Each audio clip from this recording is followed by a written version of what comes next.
Okunoonyereza okwakoleddwa bannakyewa mu disitulikiti 3 omuli Nakasongola, Napark ne Amur kuzudde nga abaana bafiiriddwako bulungi mu byobulamu n'ebyenjigiriza kyokka nga tebakuumibwa bulungi.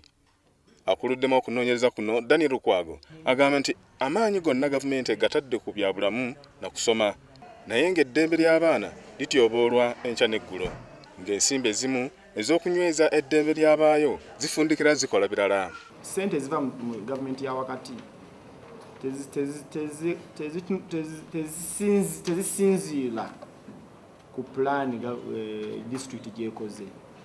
Ziri sente zijja n'oba okoze pulaani efaanana tezo zijja ziri baziteekateeka dda kankyogere bwentyo baziteekateeka dda mu myaka 5 egijja tezikyukako ze zimu.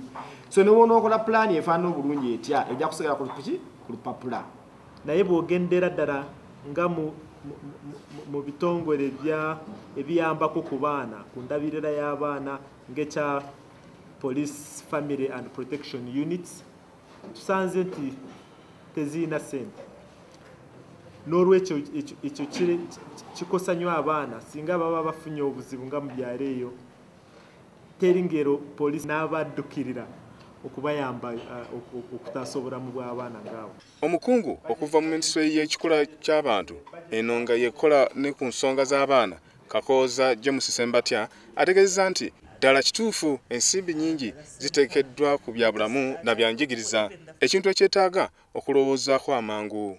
Wano Kabogoza wagambidde nti minisitule y'ekikula ky'abantu egenda kwongera okwekenneenya ensonga zino. Abaana bangi batulugunyizibwa abandi ne batuusibwako ebikolobero ebikosa obulamu bwabwe ekintu bannakyewa kye bagamba nti kyetaaga okulwanyisa. Stephen Mwiri, WBS TV.